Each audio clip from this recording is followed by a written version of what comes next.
جیسے انہوں نے بات کی ہم نے کہ ایک رات پہلے سے ہم نے بات جو شروع کی اور کل ہم نے اسپیسیفکلی کربلا کی ماؤں کے حوالے سے بات بھی کی. آج تو ہم نے اس عظیم ماں کے حوالے سے بات بھی کرنی ہے جنہوں نے اپنے دونوں بیٹے امام حسین علیہ السلام پہ قربان کیے. اور جب رہائی ملی تھی اور ان کو اور سب کے سر آئے تھے تو سب بیویاں سروں کو پکڑ کے اپنے پیاروں کے سروں پکڑ کے رو رہی تھیں. 2 سر ایسے تھے جن کو پوچھنے والا کوئی نہیں تھا, وہ تھے اون و محمد کے سر.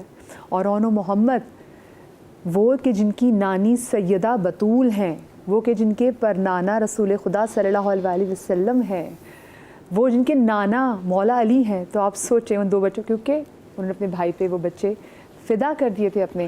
میں ان بی بی زینب کے والے سے مجھے بات بھی کرنی ہے, اور جناب عباس پہ جو, کیونکہ جب مہلت دی اپنے دوستوں کو بھی کہ چراغ بجھا دیے جائے اور جس نے جانا ہو وہ چلا جائے, تو اب یہ نہیں صرف عبادت کریں, ابھی بھی مہلت دے رہے ہیں. میں اس مہلت کے والے سے بات کروں گی. اور بریک پر جانے سے پہلے جسے ہم تذکرہ کر رہے تھے اس آخری شب کا, شب عاشور کا, جو کہ عبادت کے لیے بھی مانگی گئی, اور اس میں امام نے چراغ بھی بجھایا اور امام نے اپنے عزیز و قارب دوستوں اپنے اصحاب کو بولا کہ جو جانا چاہتا ہے وہ چلا جائے. اور اس کے بعد ایک یقین کامل اپنے بھائی پہ بھی, عباس پہ بھی, کہ کہا بھی انہیں کو کہ عباس چراغ بجھا دو اور عباس چراغ بجھا دو. تو یہ اس ذرا رات کے والے سے ہم بات کرنا چاہیں گے. اعوذ باللہ من الشیطان الرجیم, بسم اللہ الرحمن الرحیم. اللہم صلی علی محمد وعلی آل محمد وعجل فرجہم اجمعین. اللہ تعالیٰ کا بڑا احسان کرم خاص کہ اس نے یہ توفیق بخشی کہ ہم ان نفوس قدسیہ کا ذکر کر رہے ہیں کہ جن کا ذکر عبادت ہے. اور دعا کرتی ہوں کہ اللہ رب العالمین ہمیں, ہم سب کو, جتنے ہم یہاں بیٹھے ہیں, اگر ظہور امام مہدی ہو تو اللہ تعالیٰ ہم سب کو ان کا ساتھ نصیب کرے. آمین ثم آمین. جس طرف آپ نے اشارہ کیا ہے اس سے قبل میں چند باتیں کرنا چاہتی ہوں. نبی آخر الزماں صلی اللہ علیہ وسلم سے محبت کے کچھ تقاضے ہیں, اور اس میں تقاضوں میں سب سے پہلے کہ نبی سے محبت کی جائے, پھر نبی کی اطاعت کی جائے, اور نبی کی اتباع کی جائے. نبی سے محبت کیا ہے کہ جو نبی کہتے ہیں وہ ہم کریں, اور جس سے نبی روکتے ہیں اس سے ہم رک جائیں. اطاعت کیا ہے کہ نبی صلی اللہ علیہ وسلم نے جن چیزوں کا حکم دیا ہے اور کرنا ضروری ہے تو اس کی پیروی کی جائے. اتباع کیا ہے؟ اتباع وہ کام ہے کہ جس کا نبی نے حکم نہیں دیا ہے. نبی نے جیسے نبی بیٹھے, جس طرح کی گفتگو کی, نبی کے ایک ایک اشارے کو سمجھنا, یہ اتباع کہلاتا ہے. نبی غم حسین میں روئے, ہم کہتے ہیں نا کہ ہم روتے کیوں ہیں, اور ابھی شہادت نہیں ہوئی ہے, اور اس سے قبل گریا کرنا, آنسوؤں کو بہانا, گلو کو چومنا, امام علی مقام کو سونگھنا, یہ سب کیا تھا؟ نبی صلی اللہ علیہ وسلم کی ادائیں تھیں. اور اس کی اتباع کرنا یہ نبی صلی اللہ علیہ وآلہ وسلم کے محبت کے تقاضوں کو پورا کرتا ہے. نبی نے ہمیں 4 چیزیں سکھائی ہیں: الحب للہ والبغض للہ. محبت کرو تو اللہ کے لیے کرو, اور بغض رکھو تو اللہ کے لیے رکھو. کسی کو کچھ دے دو تو بھی اللہ کے لیے ہو, اور کسی سے کچھ روک لو تو وہ بھی اللہ کے لیے. اور یہ تمام چیزیں ہمیں ان نفوس قدسیہ میں نظر آئی ہیں, جیسا کہ آیات ربانی ہے: قل ان صلاتی و نسکی و محیای و مماتی للہ رب العالمین. کہہ دو کہ بے شک میری نماز, میری قربانی, میرا جینا, میرا مرنا سب اللہ کے لیے.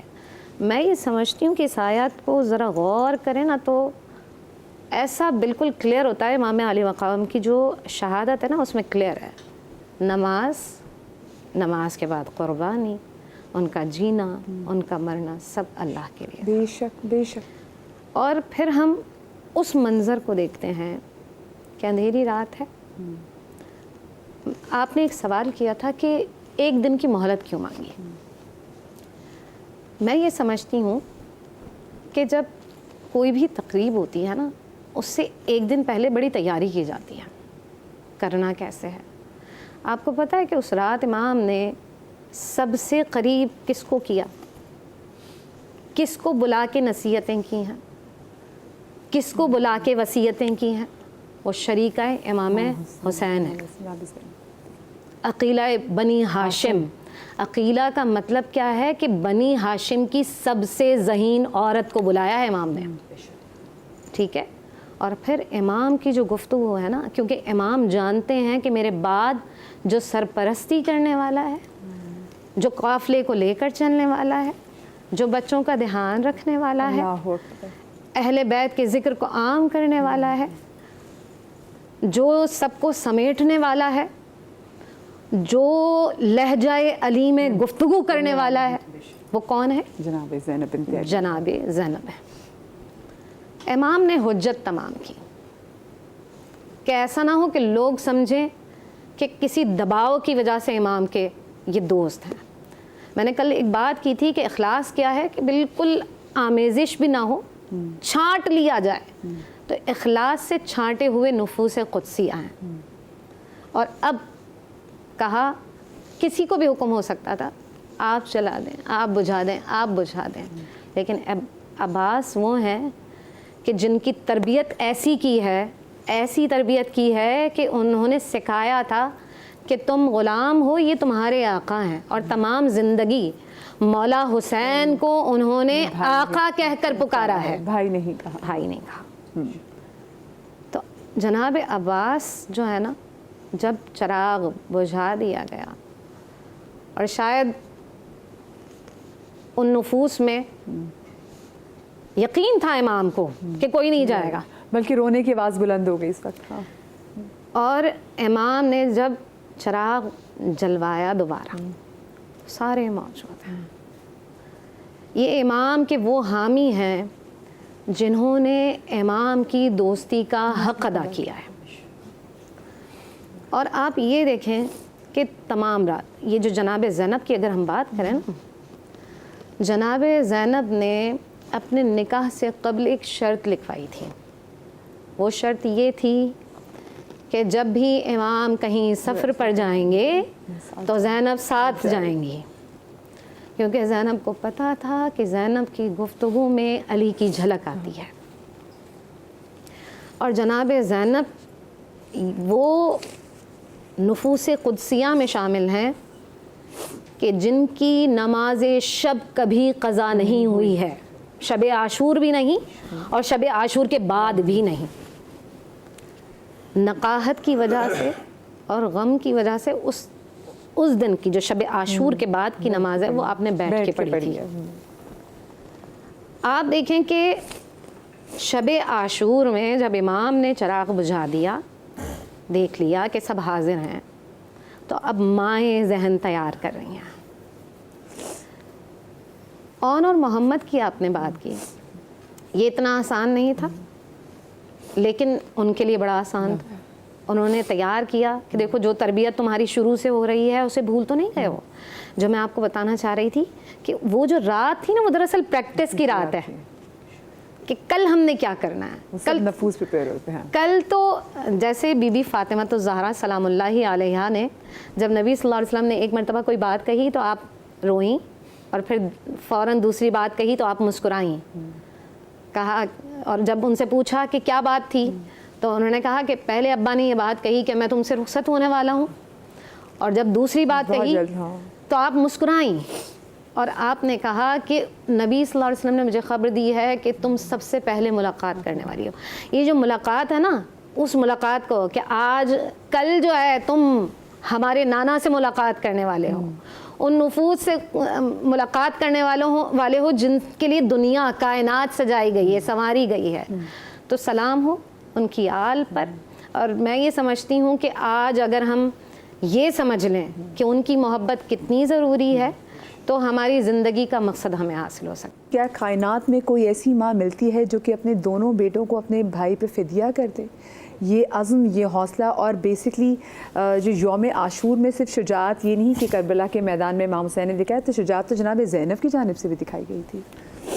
دیکھیے، ایک تو پہلی بات یہ سب کو ذہن میں رکھنی چاہیے ہمارے سننے والوں کو کہ یہ اہل بیت اطہار کا تذکرہ کوئی روایت نہیں ہے. اور اہل بیت کا تذکرہ کرنا یہ فرض ہے، اور اس سے زیادہ اہل بیت سے محبت کرنا فرض ہے، حیات ہے ہماری. اور میں یہ وہ تو قرآن مجید نے کہا نا وَلَا تَقُولُوا لِمَن يُقْتَلُ فِي سَبِيلِ اللَّهِ أَمْوَاتٌ بَلْ أَحْيَاءٌ وَلَٰكِن لَّا تَشْعُرُونَ. یہ جو اب پہلے ہم نے آیتیں پڑھی کہ جو اللہ کے راستے میں شہید کر دیے جائیں تم انہیں مردہ گمان بھی نہ کرو، وہ زندہ ہیں. بَلْ أَحْيَاءٌ وَلَٰكِن لَّا تَشْعُرُونَ، تمہیں ان کی زندگی کا شعور نہیں ہے. دوسرے مقام پہ فرمایا بَلْ أَحْيَاءٌ عِندَ رَبِّهِمْ يُرْزَقُونَ، وہ زندہ ہیں اور اللہ کے ہاں سے ان کو رزق بھی دیا جاتا ہے. یہ تو شہداء کا مقام ہے. اور پھر جو سید الشہداء ہوں ان کا کیا مقام و مرتبہ ہوگا. تو میں کہنا یہ چاہ رہا ہوں کہ جو اہل بیت اطہار ہیں ان سے محبت کرنا فرض ہے، جیسا کہ نماز فرض ہے ویسے اہل بیت سے محبت فرض ہے. لیکن فرق ہے، نماز اپنے وقت پر فرض ہے اور اہل بیت نبوت سے ہر وقت محبت کرنا فرض ہے. تو اس بات کو ہمیں سمجھنے کی ضرورت ہے. باقی آپ نے جو کہا کہ سیدہ طیبہ حضرت زینب، تو وہ بیٹی کس کی، وہ نواسی کس کی ہیں، ان کی رگوں میں خون کس کا ہے. تو جب یہ اتنی ساری چیزیں خاندانی طور پر مل رہی ہوں، ان کی تربیت کس نے کی، تو پھر انہوں نے وہی کردار ادا کرنا تھا جو کردار ان کو ادا کرنا چاہیے، اور وہ انہوں نے کر کے دکھایا ہے. کہ وہ کسی نے کہا نا کہ کربلا دو باب است، یکے حسین رقم کردن دیگر زینب، کہ ایک باب تو حضرت امام حسین نے مکمل کیا کربلا میں. اگر کربلا کے بعد سیدہ زینب جرت بہادری نہ دکھاتی تو شاید کربلا کا جو سبق آج ہے وہ اس صورت میں نہ ہوتا. سیدہ زینب کو جہاں حضرت امام پاک امام حسین علیہ السلام وہ ان کو وصیت اور نصیحت کر رہے ہیں، وہاں وہ خود آگے بڑھ کر بھائی کے کندھے سے کندھا ملا کے کھڑی ہیں، اور اپنے بچوں کو کیا، وہ خاندان کے تمام افراد کو یہ بتا رہی ہیں کہ دیکھو یہ نواسۂ رسول ہیں، یہ ہمارے آقا ہیں. اور پھر وہ اپنے بچوں کو، کون ماں ہے، یعنی کسی کے بچے کو آج کانٹا چبھ جائے نا تو مائیں تکلیف سے تڑپ اٹھتی ہیں. ہمارے بیٹے ہیں، ہمیں پریشانی نہیں ہوتی کہ بھائی لگ گئی کوئی بات نہیں، لیکن گھر میں ہم دیکھتے ہیں تو ماں تڑپ رہی ہوتی ہے، جی اس کے سر میں درد ہو گیا، کیا ہو گیا، ٹھیک ہو جائے گا. لیکن وہ ماں، اس کی عظمت پر لاکھوں کروڑوں سلام کہ جوان بچوں کی لاشیں سامنے آ گئی، بتیجوں کی سامنے آ گئی، اور وہ کیا کہہ رہی ہیں، انا للہ و انا الیہ راجعون. وہ صابرہ، وہ شاکرہ. اور پھر وہ منظر کہ سب کو سہارا دینے کے لیے حضرت امام پاک امام حسین علیہ السلام موجود ہیں، اور جب امام جا رہے ہیں رخصت بھی لوگوں کو وہ کر رہے ہیں، تو امام پاک کو رخصت کرنے کے لیے حضرت سیدہ زینب موجود ہیں.